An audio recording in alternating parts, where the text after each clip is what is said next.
Very good evening to all of you dear student. आज हम बात करने वाले हैं कार्बन एंड इट्स कंपाउंड के थर्ड लेक्चर के बारे में, जिसमें हम बात करेंगे ऑर्गेनिक कंपाउंड्स क्या होते हैं।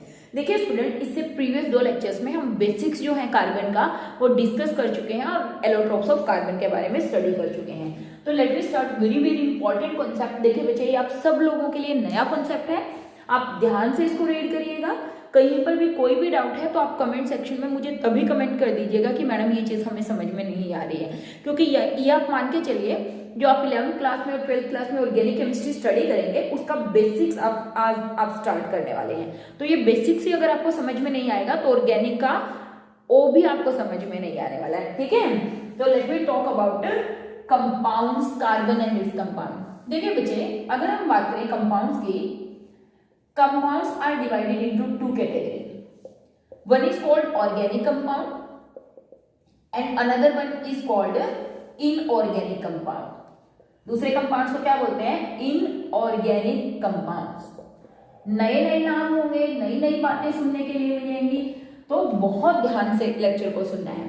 तो if you talk about what are organic compound and what are inorganic compounds, ऐसे कंपाउंड्स जो कि लिविंग सब्सटेंसेस से मिलते हैं डायरेक्टली और इनडायरेक्टली, ऐसे सब्सटेंसेस को बोलते हैं ऑर्गेनिक सब्सटेंस, जो कि प्लांट्स और एनिमल से मिलते हो। ठीक है, और अगर हम बात करें इनऑर्गेनिक सब्सटेंसेस की, ऐसे सब्सटेंसेस जो इनऑर्गेनिक यानी कि नॉन लिविंग सब्सटेंसेस से मिलते हो, जैसे मिनरल से, रॉक से हमें ऑब्टेन होते हैं, उनको हम क्या बोलते हैं? Inorganic substances. तो what are organic substances? Those substances which are obtained from living organisms। ऐसे सब्सटेंसेस जो हमें लिविंग ऑर्गेनिज्म से मिलते हैं, that is plants and animal से मिलते हैं, प्लांट्स एंड एनिमल से मिलते हैं, ऐसे कंपाउंड्स को कहा गया ऑर्गेनिक कंपाउंड्स।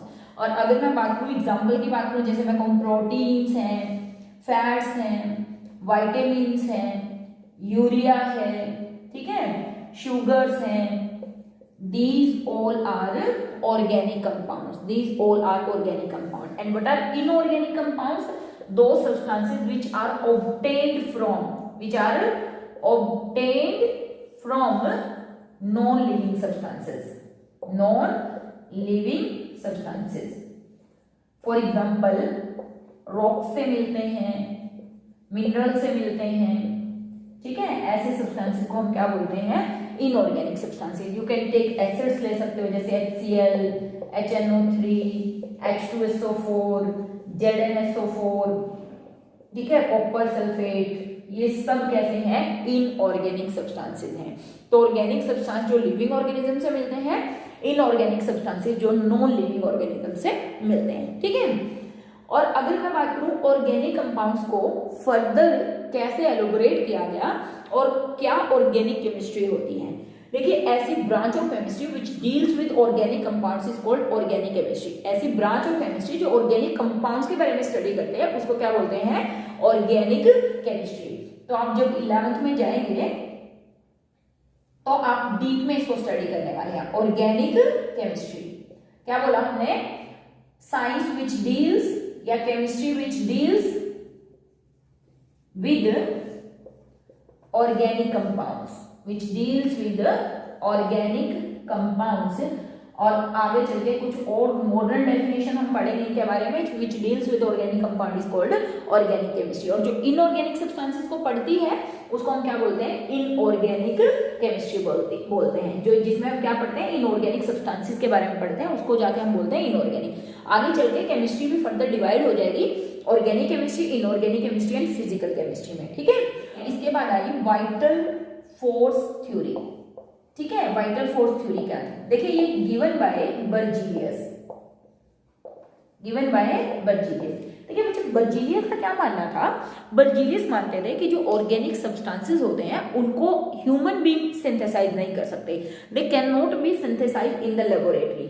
ये जो सब्सटेंसेस होते हैं ऑर्गेनिक सब्सटेंसेस, ये तो कुछ मिस्टीरियस सब्सटेंसेस होते हैं, यानी कि इनको बनाने के लिए कुछ रहस्यमयी शक्तियां लगती हैं, और उन्हीं रहस्यमयी फोर्सेस को इन्होंने नाम दे दिया वाइटल फोर्सेस।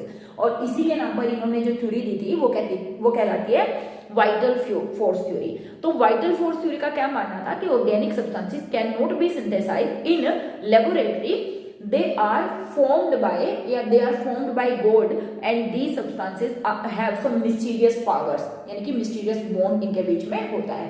लेकिन कुछ टाइम के बाद ही अगर हम बात करें, साइंटिस्ट आए जिनका नाम था वॉहलर, ठीक है ना, क्या नाम था, वॉहलर।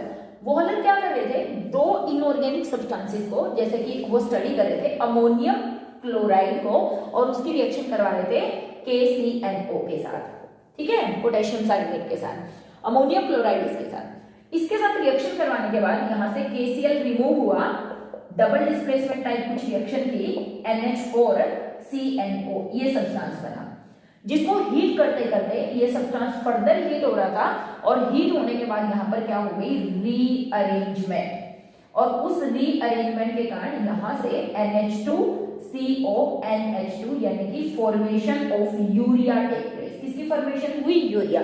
और यूरिया तो मैंने अभी भी कहा था कि कैसा सब्सटेंस होता है, it is a organic substance. तो वॉलर जो स्टडी कर रहे थे एक्चुअली में वो बनाना क्या चाह रहे थे, क्या नहीं चाह रहे थे, लेकिन एक्सीडेंटली किस चीज की फॉर्मेशन हुई, एक ऑर्गेनिक सब्सटेंस यूरिया की फॉर्मेशन हुई। और देखिए जैसे ही यूरिया फॉर्म हुआ लैब में वॉलर द्वारा, बर्जीलियस का vital force theory completely fail हो गई थी। और उसके बाद तो देखिए एक अब ऑर्गेनिक सब्सटेंस अगर लैब में सिंथेसाइज हो गया, then definitely number of organic substance lab में सिंथेसाइज हो सकते हैं। तो वाइटल फोर्स थ्योरी खत्म हो गई थी, और वॉलर ने नया कॉन्सेप्ट दिया था कि हम क्या कर सकते हैं, ऑर्गेनिक सब्सटेंसेस को लैब में भी सिंथेसाइज कर सकते हैं। ऐसा नहीं है कि उनके बीच में कोई मिस्टीरियस फोर्सेस होते हैं, उनके बीच में वाइटल फोर्सेस होते हैं, ऐसी कोई बात नहीं है। और जैसे ही यूरिया बना, उसके बाद नंबर ऑफ साइंटिस्ट ने नंबर ऑफ ऑर्गेनिक सब्सटेंसेस को फॉर्म करके दिखा दिया लेबोरेटरी के अंदर, ठीक है। तो ये बेसिक कंसेप्ट था इसके बाद। तो अगर अब हम डिफाइन करें कि what are organic substances, organic substances क्या होते हैं, ऑर्गेनिक कंपाउंड्स क्या होते हैं, तो बच्चे देखिए एक नई डेफिनेशन आई ऑर्गेनिक कंपाउंड्स के लिए, compounds of carbon and hydrogen, compounds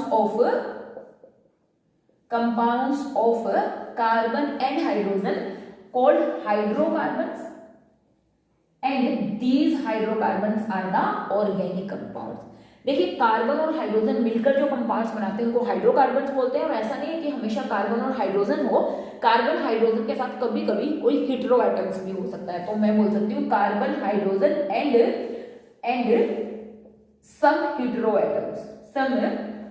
hetero atoms, hetero atoms का मतलब क्या हुआ, ऑक्सीजन हो सकता है, सल्फर हो सकता है, क्लोरीन हो सकता है, फ्लोरीन हो सकता है, ऐसे सब्सटेंसेस भी हो सकते हैं। जैसे मैं बात करूं अभी तो शायद आपको समझ ना आए, CH3OH, देखिए यहाँ पर कार्बन हाइड्रोजन के साथ ऑक्सीजन भी लगा हुआ है, तो यहाँ पर एक हेटेरो एटम्स भी है। तो ये क्या है, ये भी एक हाइड्रोकार्बन ही है, और ये भी एक ऑर्गेनिक सब्सटेंस ही है, ठीक है। तो व्हाट आर ऑर्गेनिक सब्सटेंसेस या what are organic compounds made up of carbon and usually hydrogen, and sometime one of the hetero atoms may be present. Such type of compounds is called organic compound, and the branch of chemistry which deals with the study of organic compound is called organic chemistry, ठीक है। तो यहाँ से नई definition आई किसके लिए, organic compounds के लिए, हाइड्रोकार्बन के लिए। तो बच्चे अब हम बात करने वाले हैं कि ये जो हाइड्रोकार्बन है, ये जो ऑर्गेनिक कंपाउंड्स हैं, ये कितने टाइप के हो सकते हैं और कैसे इसको फर्दर डिवाइड करेंगे। तो जो कंपाउंड्स आए, ऑर्गेनिक कंपाउंड्स की बात अगर हम कर रहे हैं, organic compounds is further divided into two type. One is saturated hydrocarbons, क्योंकि हमने कहा ऑर्गेनिक कंपाउंड्स किसकी बात कर रहे हैं, हाइड्रोकार्बन्स की बात कर रहे हैं, ठीक है। One is saturated hydrocarbon and another one is unsaturated hydrocarbon, unsaturated hydrocarbon, ठीक है। एक को बोला सैचुरेटेड, दूसरे को बोला अनसैचुरेटेड। सैचुरेटेड हाइड्रोकार्बन की अगर हम बात करें, देखिए प्रीवियस लेक्चर जब हमने लिया था तो मैंने आपको एक बात बताई थी कि कार्बन की एक बड़ी यूनिक प्रॉपर्टी है कि कार्बन और कार्बन के बीच में सिंगल बॉन्ड भी हो सकता है, डबल बॉन्ड भी हो सकता है, और क्या हो सकता है, ट्रिपल बॉन्ड भी हो सकता है।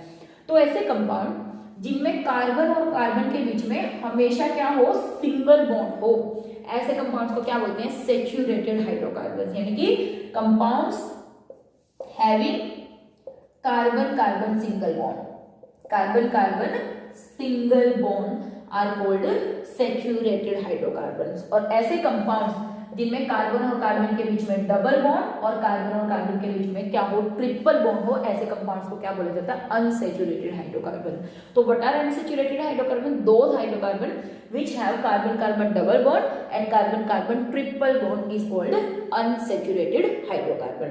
यूजुअली अगर मैं एग्जांपल दूं, सैचुरेटेड जो हाइड्रोकार्बन्स होते हैं उनको हम मोस्टली एल्केन्स बोलते हैं। अभी मैं सिर्फ हाइड्रोकार्बन्स की बात कर रही हूँ।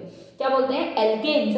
और जो एल्केन्स होते हैं उनका जनरल फॉर्मूला होता है CnH2n+2।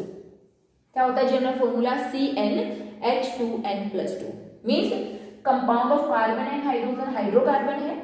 एन है यहाँ पर नंबर ऑफ कार्बन, एन है यहाँ पर क्या, नंबर ऑफ कार्बन। ठीक है, now let me talk about unsaturated carbon. इनको हम बोलते हैं एल्कीन। अगर कार्बन और कार्बन के बीच में डबल बॉन्ड है, दिस इज कॉल्ड एल्कीन। और कार्बन और कार्बन के बीच में अगर ट्रिपल बॉन्ड है, दैट इज कॉल्ड एल्काइन। इसका मतलब 3 तरीके के कंपाउंड्स हो गए, कार्बन और कार्बन जिनमें सिंगल बॉन्ड हो, दे आर कॉल्ड एल्केन, जिनका जर्नल फॉर्मूला होता है, जर्नल फॉर्मूला होता है क्या बेटा, CnH2n+2। और अगर हम बात करें alkenes, they have carbon carbon double bond and alkynes they have carbon carbon triple bond. अगर कार्बन और कार्बन के बीच में डबल बॉन्ड है तो एल्कीन बोला, ट्रिपल बॉन्ड है तो एल्काइन बोला। अगर मैं एल्कीन के जनरल फॉर्मूले की बात करूं, इनका फॉर्मूला होता है CnH2n simple, CnH2n। For example यहाँ पर अगेन n क्या है, नंबर ऑफ कार्बन है। जैसे अगर मैं कह दूं C2 तो H कितना हो जाएगा 4, C2H कितना हो जाएगा 4। और एल्काइंस के जनरल फॉर्मूले की बात करें तो CnH2n-2, this is the general formula of alkyne. यहाँ पर भी n क्या है, नंबर ऑफ कार्बन एटम्स है। तो ये 3 फॉर्मूले हमें याद रखना है, alkane, alkene and alkynes, alkane, alkene and alkynes. ठीक है, जनरल फॉर्मूला ये और ये। ठीक है, अब हम शुरू करने वाले हैं सैचुरेटेड हाइड्रोकार्बन में एल्केन्स के बारे में। यहां तक का सिंपल कॉन्सेप्ट था, कुछ बातें ही हमने की हैं, कुछ खास नया हमने यहाँ पर नहीं किया, पुरानी बातें की है कि पहले क्या कॉन्सेप्ट था। ठीक है, कि सैचुरेटेड और अनसैचुरेटेड हाइड्रोकार्बन की कहानी कहाँ से आ रही है। ठीक है, ऑर्गेनिक कंपाउंड्स की कहानी कहाँ से आप लेकर आए हैं। तो अब हम बात करने वाले हैं बच्चे किसके बारे में, एल्केन्स के बारे में। तो यहाँ से बहुत डीपली आपको समझना होगा। ओके, अब हम बना रहे हैं एल्केन्स को, एल्केन्स। देखिए बच्चे, सबसे पहले मैं यहां पर बात कर रही हूं, क्या इनका जनरल फॉर्मूला है CnH2n+2। यहां पर मैं लिख रही हूं नंबर ऑफ कार्बन्स, यहां पर मैं लिख रही हूं वर्ड रूट, इसको क्या बोलेंगे, यहां पर हम लिख रहे हैं सफिक्स, और यहां पर हम लिख रहे हैं formula of the compound form. अब तक ये बात हमें समझ में आई है कि कार्बन के 4 बॉन्ड बनते हैं, चाहे वो सिंगल बने, चाहे वो डबल बने और चाहे वो ट्रिपल बने, किसी भी तरीके से, यानी कि कार्बन 4 कोवेलेंट बॉन्ड की फॉर्मेशन करता है। ठीक है, यहाँ पर हम बात करेंगे एल्केन्स की, जिनमें कार्बन और कार्बन के बीच में क्या होने वाला है, सिंगल बॉन्ड। ठीक है, ओके, सही। तो यहां से शुरू करते हैं। देखिए, अगर कार्बन 1 हुआ, अगर नंबर ऑफ कार्बन 1 हुआ, तो यहां पर हमने 1 रखा, तो हमारा फॉर्मूला देखिए क्या बनेगा, Cn, n की जगह हमने रखा 1, H 2 into 1, तो यहां पे 2 into 1 plus 2। तो यहां से देखिए क्या फॉर्मूला निकल के आया, C1H4। 1 लिखने की जरूरत नहीं है, यानी कि फॉर्मूला निकल कर आया क्या, CH4। वर्ड रूट एक कार्बन के लिए हम यूज करते हैं मिथ। अगर एक कार्बन हो तो उसके लिए हम क्या वर्ड यूज करते हैं, मिथ। तो चलो मैं एक चीज और यहां पर ऐड कर देती हूँ, वो क्या, सफिक्स। तो यहाँ पे है ही सबके लिए एन, सफिक्स। यहां पर हम लिख लेते हैं केमिकल फॉर्मूला, यहां पर हम लिख लेते हैं केमिकल फॉर्मूला। तो यहां से हम लिख देते हैं कि अगर कार्बन 1 हुआ तो हमारा केमिकल फॉर्मूला बनेगा CH4, और जो सफिक्स हम एल्केन के लिए यूज करते हैं वो होता है ANE। सफिक्स क्या यूज होता है, ANE। ये हो गया मिथ, ये हो गया ए, ये हो गया फॉर्मूला। और इसको अगर मैं लिखूं, ये तो मैंने केमिकल फॉर्मूला लिखा है, यहां पर लिख देते हैं स्ट्रक्चर। यहाँ पर क्या लिख देते हैं, स्ट्रक्चर। तो देखिए कार्बन के लगे हुए कितने, 4 हाइड्रोजन, और इस कंपाउंड का नाम देखिए, इन दोनों का मिलाकर क्या हो गया, मीथेन। नाम क्या हो गया, methane. This is called methane. CH4 is called methane. Carbon पे 4 हाइड्रोजन लगे हुए हैं, सही है। नाउ अगर नंबर ऑफ कार्बन 2 होंगे तो वर्ड रूट हम यूज करते हैं इथ। 2 कार्बन है तो क्या वर्ड यूज करते हैं, इथ। देखिए ये जो वर्ड रूट है ये तो सबके लिए सेम है, चाहे वो एल्केन है, चाहे एल्कीन है, और चाहे एल्काइन है। मतलब 1 कार्बन होगा तो मिथ, 2 कार्बन होंगे तो इथ। एन है ही सफिक्स, हमने कहा सबके लिए, एल्केन के लिए सबके लिए ए एन है।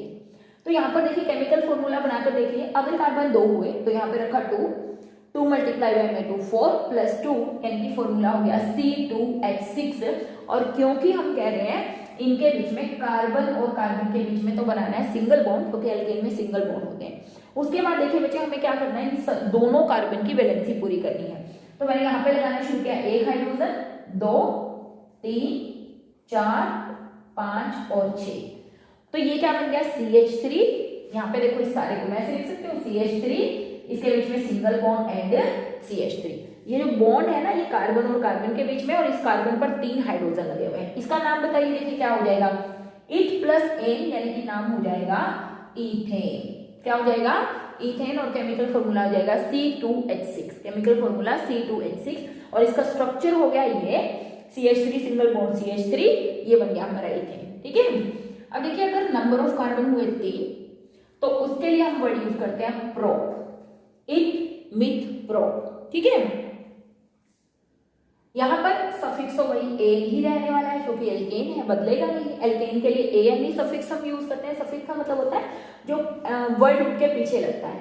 वर्ड रूट के पीछे सफिक्स लगकर हमारा क्या बन जाता है, केमिकल नेम बन जाता है। तो अगर मैं बात करूं, ये है केमिकल फॉर्मूला, ये है केमिकल नेम, ये है केमिकल नेम, ये है केमिकल फॉर्मूला, ये है स्ट्रक्चरल फॉर्मूला।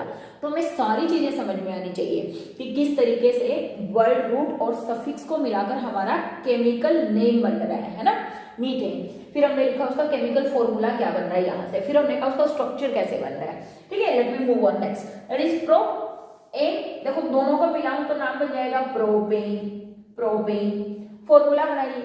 अगर कार्बन 3 है, यहाँ पे रखा 3, यहाँ पे 3 2 6 और 2 कितना हो गया 8, C3H8। अब हमने कहा क्योंकि ये एल्केन है और कार्बन के बीच में क्या होना है, सिंगल बॉन्ड। एल्केन में क्या होता है, कार्बन और कार्बन सिंगल बॉन्ड।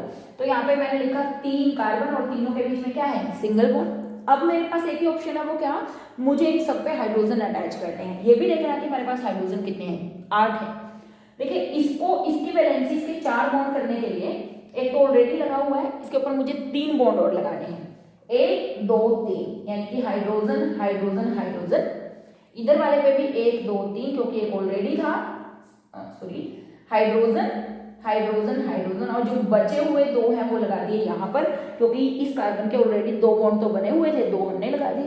तो टोटल हाइड्रोजन हो गए 8, 3 3 6 और 2 8। और देखो इसको कॉम्पैक्ट ऐसे लिख रहे हैं, तो ये इधर वाला है CH3, बीच में है CH2, ये देखिए, और फिर सबसे उधर भी है CH3। तो फॉर्मूला क्या हो गया, CH3 CH2 CH3। ये है स्ट्रक्चरल फॉर्मूला, ये है कॉम्पैक्ट फॉर्मूला, ये है इसका केमिकल फॉर्मूला, ये है इसका नेम। अगर कार्बन क्या हुए 3, ठीक है। अगर कार्बन हुए 4 तो उसके लिए हम वर्ड यूज करते हैं ब्यूट। उसके लिए क्या वर्ड यूज करते हैं, ब्यूट।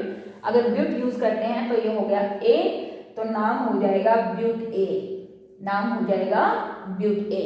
और ब्यूटेन का फॉर्मूला हो जाएगा C4H, यहाँ पर रखा 4, 4 2 8 और 2 10, C4H10।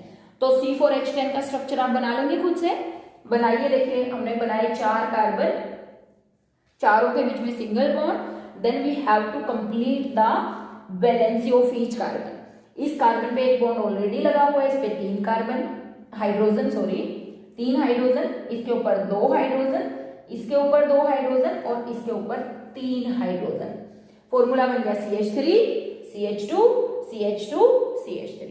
इसका मतलब आप यहां से एक बात और नोटिस कर रहे होंगे कि जो कोने पे कार्बन होते हैं हमेशा उस पर 3 हाइड्रोजन लगे होते हैं अगर सिंगल बॉन्ड के कंपाउंड है, और जो सेंटर वाला होता है उस पर 2 हाइड्रोजन लगे होते हैं। उसका रीजन ये है कि कार्बन का एक वैलेंसी इधर से, एक इधर से और 2 हाइड्रोजन से आ रही है। तो ये हो गया हमारा ब्यूटेन, ये हो गया स्ट्रक्चरल फॉर्मूला। ठीक है, उसके बाद अगर हम बात करें कार्बन क्या हो, 5 हो, तो मैं सिर्फ यहाँ पे अब ये चीजें बताऊंगी, बाकी स्ट्रक्चर आप खुद से ड्रॉ करना। अगर कार्बन 5 है तो हम इसके लिए वर्ड रूट क्या यूज करते हैं, दैट इज पेंट, और सफिक्स तो सबके लिए एन ही रहने वाला है, एन। केमिकल फॉर्मूला आप खुद से बनाइएगा, क्या बनेगा, यहाँ पर 5 रखा, यहाँ पर 5 रखा, C5H10 और +2 12 यानी कि C5H12, और स्ट्रक्चर बनाएंगे तो ऐसे 5 कार्बन बनाए और सबके ऊपर क्या लगा दिए, हाइड्रोजन, साइड वालों पर 3 हाइड्रोजन, और हर एक कार्बन के ऊपर कितने, 2 हाइड्रोजन, बीच वालों पर इधर हाइड्रोजन, हाइड्रोजन भी पूरे होने चाहिए, कार्बन भी पूरा। अगर कार्बन 6 है तो उसके लिए वर्ड यूज करते हैं हेक्स, सफिक्स तो सबके लिए एन रहेगा, एल्केन के लिए फॉर्मूला और स्ट्रक्चर आप खुद ड्रॉ करिएगा। ठीक है, 7 है तो उसको बोलते हैं हेप्ट, एन सबके लिए सेम रहता है, केमिकल फॉर्मूला और स्ट्रक्चर आप खुद ड्रॉ करिएगा। अगर 8 है कार्बन तो उसको बोलते हैं ओक्ट, उसके लिए क्या यूज करते हैं वर्ड ओक्ट, ओक्ट का मतलब होता है 8, तो उसके लिए फॉर्मूला लिखिए C8, यहाँ पर लिखा है 8, यहाँ पर 8 2 16 और 2 18, 8 कार्बन बनाएंगे, 1 2 3 4 5 6 7 8, CH3 CH2 CH2 CH2 CH2 CH2 CH2 and CH3, octane. ठीक है, 9 कार्बन होंगे तो बन जाएगा nonane, non plus ane, nonane, formula खुद बनाइएगा।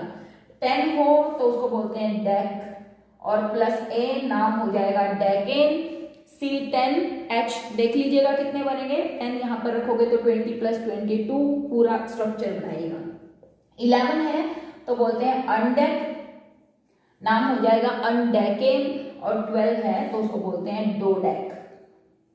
तो this is all about naming structure and आप बोल सकते हो स्ट्रक्चरल फॉर्मूला ऑफ एल्केन।